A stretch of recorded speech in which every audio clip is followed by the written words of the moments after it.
Thank you, Carla. Good morning, everybody. I hope you're enjoying the NBC Legal webinar thus far and the presentation that have been delivered by our colleagues at NBC Legal. Like as Carla has said, my name is Lulamila Noma. I work in consulting here at NBC, and I'm joined by two of my esteemed colleagues today, Karabo Maisela as well as Bernice Mature. We're going to be discussing the topical issue of the two-pot system or the two-pot component that has been discussed in the last 36 months in literally every corner of the retirement fund industry. And discussions have varied from actuarial calculations to financial advisors discussing how this new legislation is going to impact financial planning and how it's going to basically impact the savings of members going forward in the actuarial form, as also how it's going to help change the retirement fund industry and also help preserve or increase rather the much needed preservation, increase the preservation levels in the country. And however, what we're going to be focusing on today, we're going to be specifically zooming in and focusing on the member communication. And as we know, we serve a very diverse clientele. Our members are diverse, different demographics, different lifestyles, financial needs, age bands. And how do we make sure that our communication is geared to cater to all those members and make sure that, first of all, we communicate in languages they understand, and we use words and language that they're going to be able to understand because they're the primary consumers of this information. In addition to that, how do we make sure that we communicate with our HR partners or employer representatives to make sure that they also understand what this two-pot system is about, and so that they can be able to communicate it to the members. And the second part of our discussion today is also going to include member education. How do we educate the member? How do we empower the member and make sure that as much as we're communicating to them, but in the process of communication, they gain the necessary education and they're able to make informed and sound decisions. And like I said, I'm joined by two of my esteemed colleagues here who have traversed the country in the last 36 months doing member communication and member education, specifically on the two-pot system. And I'll hand over to Karabo Maisela, and he can just take us through his experience of interacting with members on different companies and obviously the different age bands. Over to you, Karabo. Thank you very much, Lulamile. Good morning, everybody. Thank you for joining us today. So my experience just, over the past 36 months is that, members have got misinformation in terms of when it comes to the two-pot. So what, I've just realized is that, members from inception, when this thing was, when our Minister of Finance spoke about it, is that, yes, members were receiving, 1/3 of their retirement portion, right? Yes. So, which is now where, our task as consultants, is to obviously advise the members. So, members need to understand one is that, come 1 September 2024, all your vested part will be all of your monies that have been accumulated up until 1 September 2024. And from there, there'll be three pots. So in those three pots, there'll be one is your vested part. That's all your money up to 1 September 2024. Yes. Then from there, there'll be the savings part. So this is where it gets tricky now for the member to understand what is the savings part. So come 1 September 2024, your savings part will actually be sitting at zero. Yes. So how the government has now basically said that, this money now needs to be seeded. So there'll be a seeding part. So yes, when members now, when you explain to them what is seeding, so yes, seeding is in simple terms, seeding is that they're gonna take money from your vested part and into your savings part. Yes. So now so basically what they've said is that it's either going to be 10% of your vested part, or it's going to be maximum of 30,000. Yes. So now what members also don't understand is that this will be obviously capped at 30,000. Yes. So members now, when you're speaking to them and explaining to them in terms of the savings part and the withdrawal, is that this is how it's going to work. Is that if you have 300,000 rand in your fund credit, come 1 September 2024, they need to understand that it's going to be capped at 30,000 rand. So 30,000 rand will be going ideally into that pot. Yes. Right. Yes. So where now the confusion starts is that, members are asking, but why is it only 30,000? Why is it not more? Because I've got a fund credit of 300,000 rand. Why can I not access that money? It's now because it's been saying that it's been capped at 30,000 rand. Yeah. So when you now get to speaking to members and say, but what if I want to access more of that money? Yes. Now, this is where, the communication becomes very important for members to understand that come 1 September 2024, they ideally don't have to access that money. Where we say, where we're trying to instill a bit of discipline in members to say, guys, on the 1st of September, whether you have that 30,000 that's in your savings pot, you need to, what you can actually now start doing is that, from 1 September, on your contributions, it'll be based on maybe one third will go into your savings pot, and then 2/3 will be going into your retirement pot. Now, members, when it gets confusing, is that in that retirement pot, members ask, but why is there now a retirement pot? Yes. Now that retirement pot is it's only for when you retire. Yes. So when we mention that 1/3, 2/3, is that now, for example, if you are contributing, let's say 900 rand every single month to your savings pot. So now, for example, come end of September, now you're contributing 900 rand, 300 rand now will be going into that savings pot. Yes. So at the end of that month, if you decide not to opt in to take out from that money, so you will have 30,300. So as it goes on monthly, it can keep growing. So whereas now we've also, members are now saying that, okay, fine, if I don't want to access this money now, does this money grow? Of course it does. Because we all know, that, you're contributing to your retirement fund every single month. Then it happens that, you also get interest from that. So even with the interest that, that members get, on their contributions every single month, that pot is essentially growing, And I think that it's where it's important for members to understand that, yes, this savings pot is for emergencies only. Now, what could be an emergency? Emergency could be, it could be, your kid being sick. It's not, your kid being sick, or whether, you've got unexpected expenses that you need to pay for, Yes. Essentially, this is not a loan. Yes. No, it's not a loan. It's not. No, it's not. So basically you're saying that I cannot access this money if I want to. I saw a new set of wheels, and I need to buy a new set of wheels for my Polo GTI, and I want because I want to buy that new set because it's on special. I go access this money. You're saying I should try and refrain from doing such things. 100%, and and also to create further discipline is that members just to, especially for the younger members, because younger members between the ages of 25 to, let's say, 35. They've still got a long time, before they retire. Yeah. Is where, with members, what we say, guys, you can basically let the savings pot grow, and then to create a further discipline, say you can be able to move that money from your savings pot into your retirement pot. Indeed, because you know that you're not going to be able to access that money. Yes. Yeah. You know what I mean? Yes. So essentially, members also need to understand, and this is why, with them withdrawing, when a lot of my experience is that, when I speak to members and I explain to them, look, if you are, let's say, for example, your marginal tax is at 18%. And, when you break it down to say, look, if you want to access 30,000 rand, for example, and your marginal tax, you're taxed at 18%.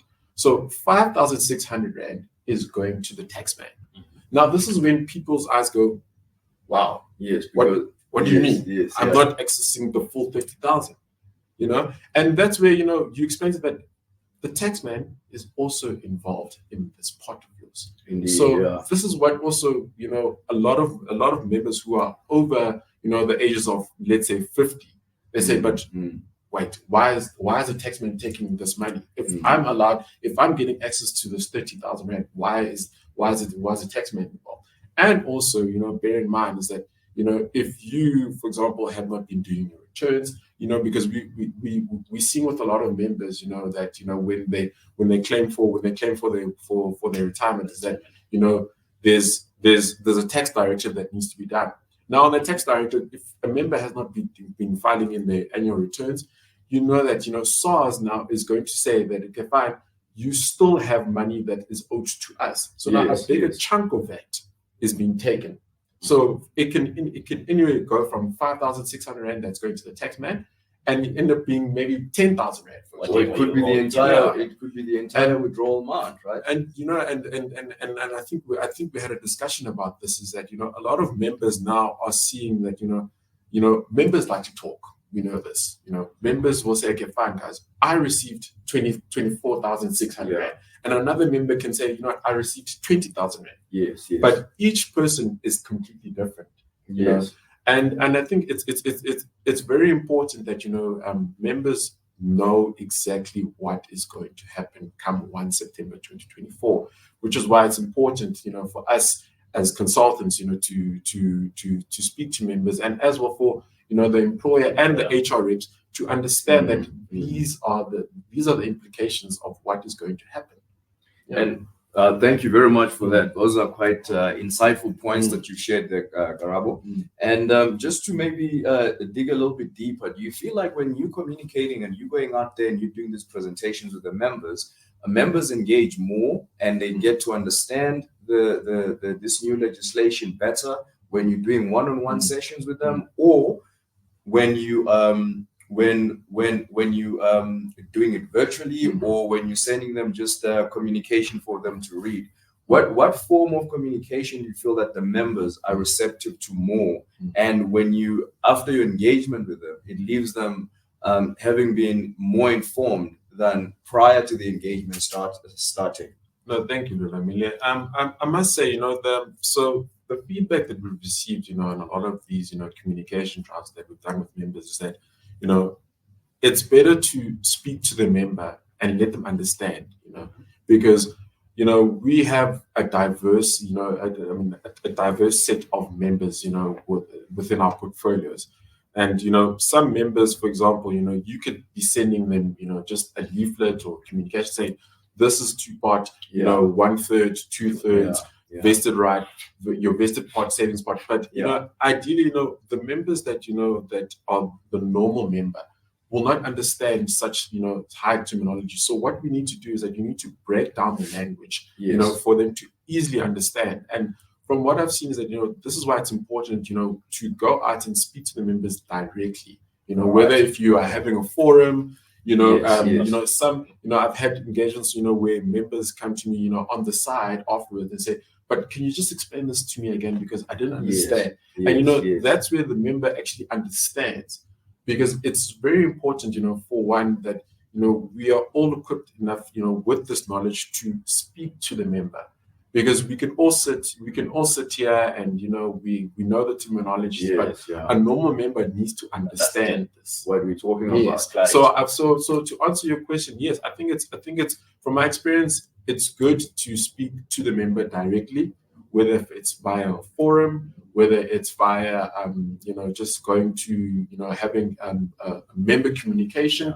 I feel like those are better for members to understand what is the two component system and how is it going to work. That is so insightful, because we can write in all this financial terminology and have all these thick books about the new legislation and put it out there and talk about it and want to sound, you know, smart and intelligent about it. But if the consumers, the primary consumers of this information do not get it, then I agree. I feel like we would not have achieved our primary goal. But thank you very much for that, Barabs, and for sharing your experiences with member communication. Ben, just to bring you in there, you've also done extensive presentations in terms of member communication But most importantly, I know that your strong point and what you love the most is empowering people, not just members, but your fellow colleagues as well. But take us through what, as a member of a retirement fund, what knowledge should I possess right now? Or if you are going to educate members on the two-pot system, what do you share with them? Thank you, Lamile. So before I start the issue of member education, I just want for us to appreciate the context within which the two-pot is happening. Yes. So number one, we're talking of very low income replacement ratios. Yes. Right? Number two, we've got a very low saving culture in the country. Yes.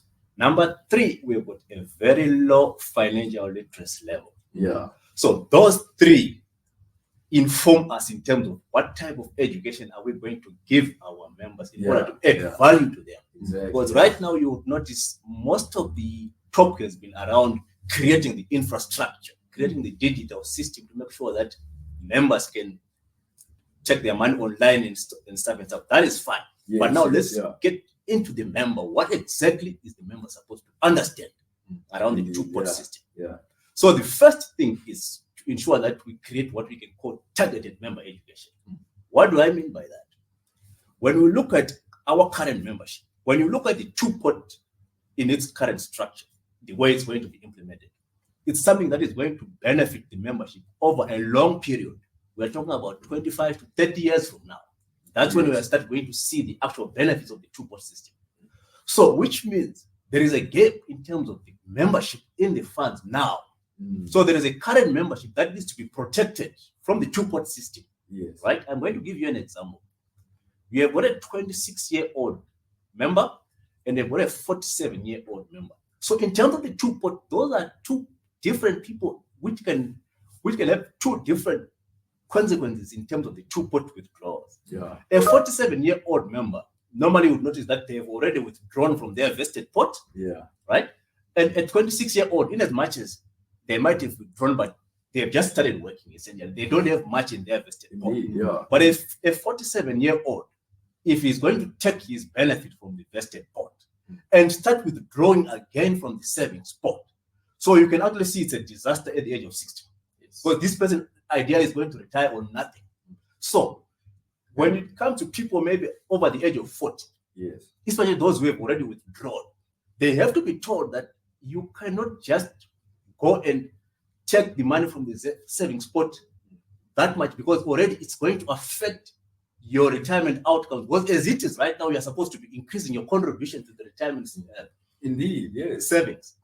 Sorry, Ben, not to cut you there, but just to come in there, just to say that to your point, then it will be counterproductive, because the very same issue that we're trying to address here, or that the industry is trying to address rather, is increasing the preservation levels in the country, and for people who are members of retirement funds, as well as making sure that people in their golden years, they'll be looked after, they'll have something to take home after working for 40 years, right? Definitely. So essentially, you cannot apply that law to this person because the vested pot is available for him to withdraw. So there is no preservation for him. And there is a saving pot to withdraw again. So that's my point of departure, to make sure that the current membership in the funds right now is protected and is told the truth in terms of what can possibly happen when they start withdrawing from the savings pot. That's number one. Number two, I go to the issue of the savings pot. Right? So this pot, remember, we are not going to increase contributions, right? We are going to work with contributions that we have. It's not like we are increasing the contribution for members to say, no, you've been contributing 10% to the fund, now you're contributing 50%. From your 10%, we are now taking 1/3, right? So, which means this money ideally is also still needed at retirement. I think if you notice a lot of investigation that have been done by NBC Actuary will tell you that there is that gap. The moment members start taking, it's disastrous. It is. Ultimately. It is. You're right. Yes. Right. So let's go back to this issue of emergency. You notice that we're dealing with low to medium income groups, right? Yeah. So these groups, they do not have emergency funds. Yes. Right. So you need to educate them on how does an emergency fund work. Exactly. Right? And how to build it as Right. well. Yes. So that they understand that this money Yeah. is not for as you were saying, you don't just take this money to go for a holiday or something. Exactly. You, It's not for there soft has to life. be there has to be an emergency. Yeah. Because those calculations already, they were telling us that if the person continuously withdraw from this, in as much as the outcomes might be improving to about 50% income replacement ratio, but if a person continues to take from the savings pot, it's ultimately not ideal for them. They still need a portion 100%, from the yeah. savings pot. Yeah. So it has to function as an emergency, which means for genuine needs only. Yes. Right? That's the second part. So you need to educate the member in terms of that aspect of an emergency fund. Right? Third, I would go to the issue of what exactly do you take this money for? Right? Remember, this money, you cannot afford to take this money to use it for something that is not at least productive. Well, at most, if you have to take it, then use it for something that is productive or that is what an investment goal. Right? Yeah. So you can take an example of current situation right now. The debt level, it's very high. Many people, for example, have got credit cards. We are not talking of unsecured debt. Yes. So if you take somebody with a credit card that is in a negative, about 20,000, do you know it takes maybe 20 years for you to cover that? So Indeed, every month you are losing at 20,000, you are losing roughly about 500 francs on that card. Yeah. So it would make a lot of sense for a member to take the money from the savings pot and cover that gap. Yes. Because Yeah. it means you've basically liberated yourself in that respect. And cut that credit card. Exactly.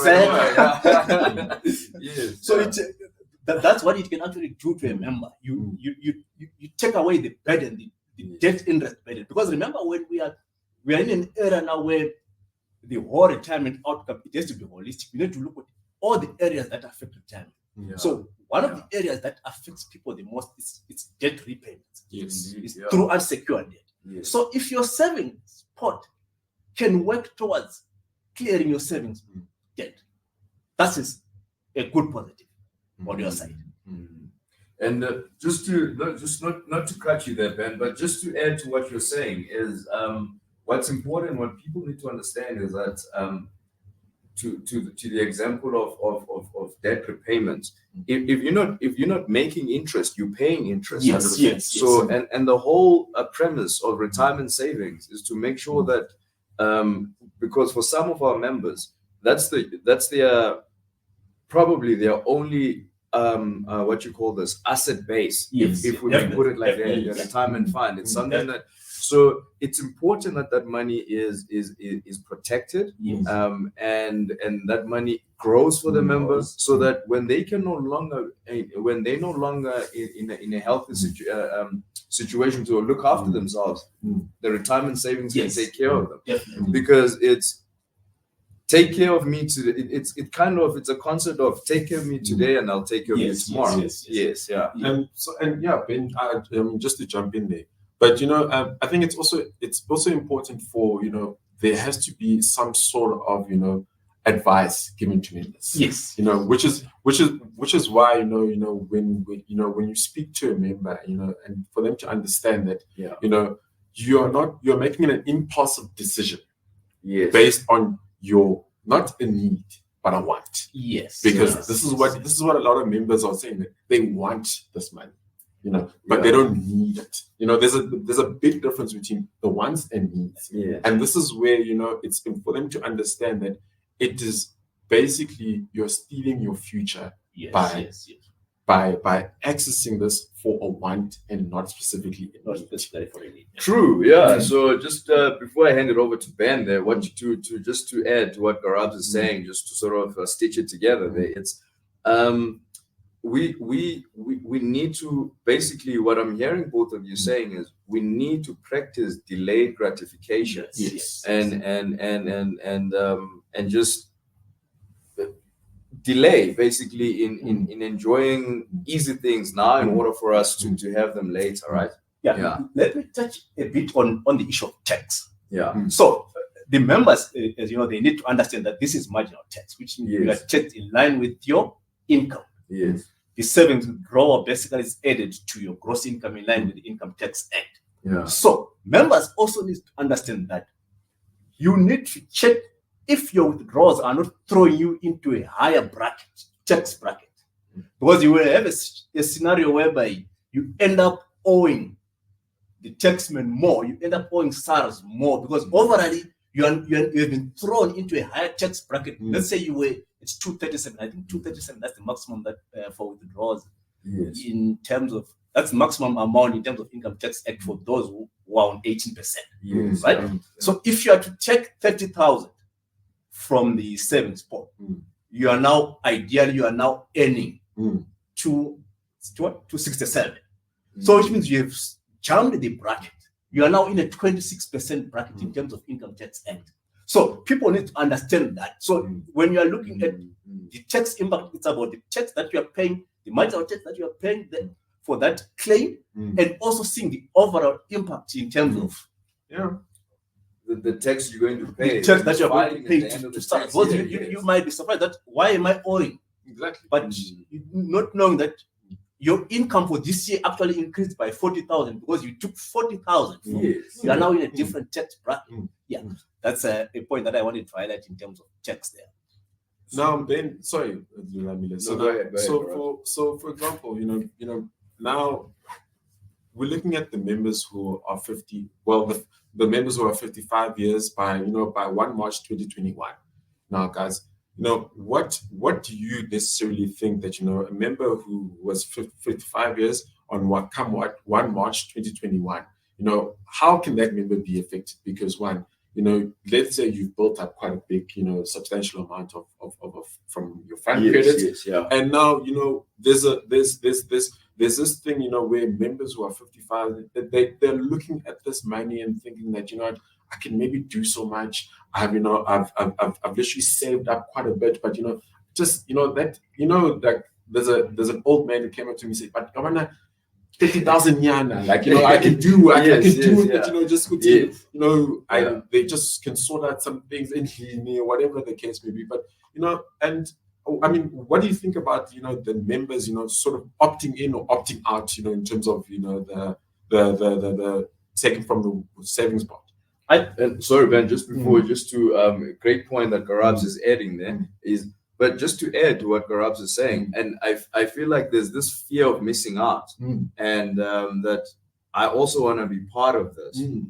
How do you then educate a member like that, and say these are the pros and cons of you opting in or opting out of the two-pot component?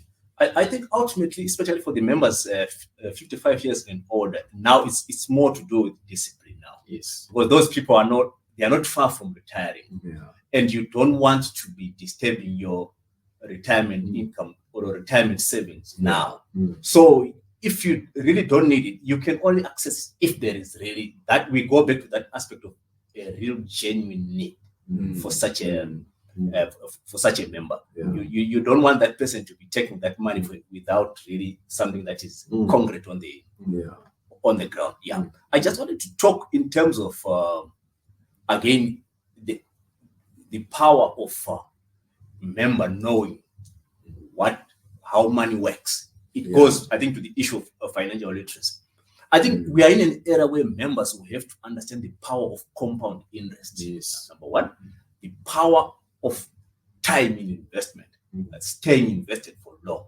Because if a member understands that a 500 today, it can create magic for him in the next 25 years through compound interest. Yes. Yeah. There will be an opportunity cost for that member when they are taking it. At least they are taking the full appreciation that I'm not just losing a 500 rand. Yeah. I'm losing a lot of money here. Because over time, this is a lot of money. So members need to know, they need to understand how compounding works. If a member understands that, when they are dipping into the savings pot, they are dipping with the full knowledge that, okay, I might be hurting myself. Yes. So you have actually empowered the member. Yeah. So that's where the power of financial literacy again comes in there. And the other aspect is for young members, especially those who will be starting to get into a retirement fund, it's very critical for them to understand that in as much as it's 1/3, 2/3, you still need to grow your fund credit because it can help you in a lot of things. remember a bigger fund credit, for example, we've got a pension-backed lending facility. Yes. So you would notice a 25-year-old who is contributing a good percentage to the fund. That 25-year-old grows their fund credit quicker. So what happens with that 25-year-old? At the age of about 35, they've got a sizable amount in the pension fund that they can then use for pension pledging. Remember, this is your collateral. Yes. Well, remember, we are trying to look at a low to medium income group. Well, these are the groups that are hit the most when they go to the banks to seek finance in terms of the amount of interest that they have to pay. So from a pension side, you would notice that that's the cheapest possible loan that you can find on the market. I don't think you can find anywhere else where so you can actually finance a house with a component that is quite cheaper than what you're getting at the bank. So people need to understand all those facets in terms of member education for them to be in a position to make a better decision. Because remember, ultimately, we are looking at retirement planning, looking at the holistic aspect, all the items that can possibly affect you. Because those things, paying more interest, it means you can't save anything because you don't have the money to save. You see, same with paying more additional contributions. Currently, members, very few members, if any, are close to the 27.5% in line with the Section 11 of the Income Tax Act. So you know, if you are to increase your contribution in the fund, number one, it lessens the tax that you are paying on an annual basis to SARS. Not only that, you would notice that over time, with the 27.5%, remember we talked about this issue of increasing your fund credit. Your fund credit, yes. Quicker. Some people, you can hear people saying, but I am going to be taxed anyway. But remember, as you are invested, you are getting from the power of compounding on that money that you have taken back the money from SARS. And additional contribution again will assist you in this aspect of using this savings pot in a more manageable manner. Because if you've got more in this savings pot, you can even use it for other items. For example, you can take, let's say, over 10 years in educational saving in that savings. But remember, we are talking of a very low saving culture, which means people outside of pension funds are not saving. So, sorry, man, to your point there, to say basically, just to come in there, the statistics, I believe it's 1 in 5 members of retirement funds. Only 1 in 5 will be able to retire comfortably when they reach retirement age, and these are people who are already contributing towards their retirement. Can you imagine what happens with people that are outside of that space who don't even have either a retirement annuity in their private capacity or who have an employer-sponsored retirement fund? So, because we need to look at the benefits that come with this type of an arrangement. Because now that you are in a position to save more, right? Or you are in a position to access a bit of your money from a retirement saving. You can actually use it as a one-stop shop, if I may put it that way, because you can create essentially a one policy. Because it allows you that aspect of saving more in this pot, right? And you can actually do away with some discretionary, because maybe outside of the tax-free savings account, if you are to have it, I would say put your savings in the savings pot. Remember, fees, you don't want over a long time, they affect outcomes. So you will notice you will lessen your fees because you are housed in either one system, because your fees are not going to increase because you have increased your contribution to the retirement fund. But you have just created a saving within your retirement fund. Yet you created that saving. Outside of that, you are going to pay fees for that. So it also can actually reduce your cost, which is over time. Basically, you'll notice that it's quite it makes an impact in terms of retirement outcomes. And and Ben, that you're speaking about, the savings part is that I think it's also good for members to also look into additional voluntary contributions. Because come off the post 1 September 2024, they can still say, look at this, look at the savings part, and see, that additional 300 rand that I've got lying around every single month, let me just pop it into as an ABC, because now you're not only growing that savings pot, but you're also growing your retirement pot. Yes, so definitely. Ultimately, both parts are also growing over time. So and I think it's also important, for members to understand that, from these two parts is that this is your money at the end of the day, But ultimately we can't make the decision for the member, but all we can just do is just give them advice in terms of savings, like especially when it comes to the income replacement ratio. Is that additional voluntary contributions are really important, for members to start looking into for that savings, for when they retire. Because that additional money that goes in every single month into the savings part and into this retirement part is essentially, it's creating discipline. And that is why it's also important, like you were saying now, that, for a member who's 25 and a member who's 55, those are people who have different situations. But, it's important for them to understand that, by doing, that additional voluntary contributions, it assists them in the longer term in terms of, that's why, we don't have people who are saving as much, but if, especially, with the employers and, and us as NBC, we need to drive that, that members use that additional voluntary contributions, to better themselves, especially when it comes to savings. Yes, definitely. So, gents, what I'm getting here is that, both of you have just shared quite, some very, very important points that members need to be cognizant of come September 1. It's not just we must celebrate and then just forget about tomorrow. There's so many aspects that we need to take into consideration, especially when members are going to be making these decisions to start withdrawing from their savings pot. But just to come in, what I'm getting from both of you is this, based on your communication and based on your the education sessions you've been doing with members, we shouldn't only be telling them about the effective date of this legislation, which was 1 March 2023 at first, and then 1 March 2024, and now it's September 1, 2024, or telling them about the seed capital, or telling them about the different parts and so forth, and why it was necessitated for us to have this new legislation now.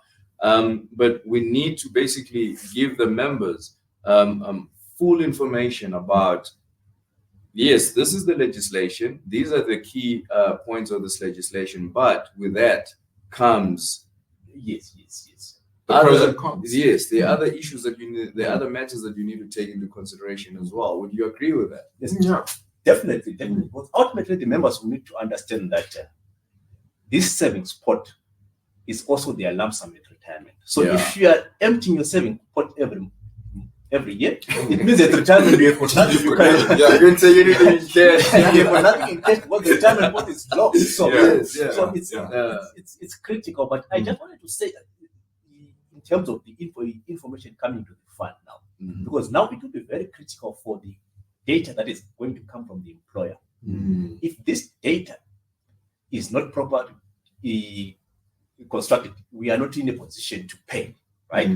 So if the employer gives data that is not enough, for example, in terms of ID numbers, banking details, tax numbers, these claims are not going to be taxed without a tax number, right? So all this data is very critical. And then this issue of cell number, contact details. Because remember, the retirement pot will be locked. A member can resign and leave work. Right? So what will then happen if let's say they go to rural KZN or Eastern Cape, but they got a benefit that is locked in the fund? Sorry, man, just to don't hold that thought there. Just to add to what Ben is saying here, we don't want now. We're solving one problem. Mm. We're trying to Yes. increase Try to increase the the preservation yeah. levels in the country, but Mm. then create another Right. problem of which we already have as an industry of Yes, unclaimed benefits. we have got a serious problem with Because- unclaimed benefits Yes, funds. because those unclaimed benefits, we can say, yeah, that in the X amount of like we're running, there's billions in unclaimed benefits. yes. But that money doesn't belong to the asset managers. It doesn't belong. It belongs to the members To the members who yes. earn that money, and now they Yes. cannot be traced, and somehow it's getting depleted Def- by fees and so forth. So that's a good point that you're Definitely, and also the issue of fraud. We members need to understand that at this time you'll notice that fraudsters, investment fraudsters and scammers, they are busy also planning to have a share of this money. Yes. So Come sign everyone, up with me. Yes, I'll get you 100,000. so that aspect that okay, my pension fund or my provident fund has not been giving me enough returns. I can get them out. I can get better returns out of my system. Let me go and get a 30,000 and give it so and so. We say, we are living in this artificial intelligence. Network. They are in a position to do a lot of things that are quite believable to members. Yeah, So they need to know that. Be very careful because those things are going to be on the increase. Well, they know very well that people are getting money out of their retirement. Yeah. Exactly. Yes. And also, I just want to just add on to that, Ben, in terms of the employer. I think it's good. It's very important, not good, but it's very important for the employer to understand, how two-part system is going to work. Yes. They are also, in terms of the fund rules, then you also need to know that the taxation, and as well, they need to understand that, from their point of view, that data that we receive as NBC is that we need to have the correct information. Because what's going to happen is that, come, let's say, 1 September 2025, for example, 2024, member comes in and then they want to withdraw from their savings fund. If we do not have the up-to-date information, it's going to be very difficult for us to process that specific claim. So that is why it's also it's very important that that employers ensure that that we have the correct tax numbers, we've got the correct ID numbers, we've got the bank statements. Yes. Because hence why we're saying that we are digitally savvy. We want them to claim online. But if the two do not mirror each other, that's where we're going to have a problem where that now we are sitting with members who cannot access this money from withdrawal from the savings part.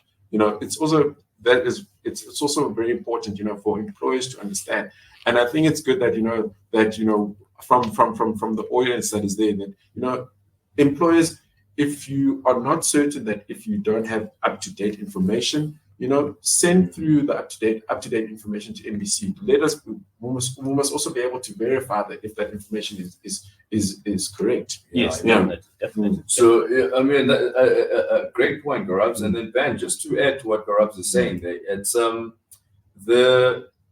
in fact, it's not just an NBC requirement. There is a prescribed standard of how a schedule should be when it comes to us at the end of the month, right? In the industry, there's basic information, what I would probably describe as bare minimum information that should be included there in order for us to be able to load the members on the system and to have them there. So, but it's great points, gents, and I think there's quite a lot to unpack within the two-port system. I know the three of us can sit here for days. We can discuss this. We can talk about it for days on end. It is for me. This was a learning experience today. It was a learning curve because you think you're in the industry, you want to impress your boards, you want to impress your members. You try and understand what the legislation is about, and you want to go, but you don't think about these other nitty-gritties. And if it is obviously like any other new legislation that's been introduced, there's going to be like aches and pains as we go forward, and obviously all the other aspects of the legislation that will come up and that will need to be amended will be included probably in subsequent amendments and so forth. But the points that you raised here today, very important, very critical, and we definitely need to make sure that we pay attention to how we communicate with our members, their understanding, And obviously our employer representatives or the HR partners, actually, we need to make sure that we bring them very close to us. We work closely with them, and they know that they can reach out to us, and we are available to assist them with whatever knowledge they would like us to assist them with in order to better equip them in dealing with this. Yeah, maybe as a parting shot, I think we need also to understand the socio-economic dynamics of the society. Yes. You will notice sometimes you can see somewhere written where they are saying you need to approach your financial advisor, then they will tell you this is the right thing to do. But I mean, let's be realistic. The low to medium income groups do not really afford a financial advisor. Yes. That's where that issue of impactful education comes in from the fund to those members. So man, what I don't even think I should be adding anything to that, because that's a great closing statement there. But to your point, and is that people need to understand that you shouldn't fear learning about financial literacy. There's a world of information out there. We here come out, talk to us, and we'll help you as much as we can. Yeah. If we don't, we've got an array of resources here at NBC that we can share with our members and basically empower them and make them better, and put them in better financial positions in their lives. So thank you both. Thank you. I'll close that up, and then we'll hand it back to Carla. Because I know if we don't, the three of us can take the whole day. Yeah. Thank you very much, Carla, and thank you very much to all our delegates who are joining us. And I hope you enjoyed our session, and you'll continue to enjoy the sessions that are coming after. We are going to be on standby for the question and answer session later. And once again, thank you very much.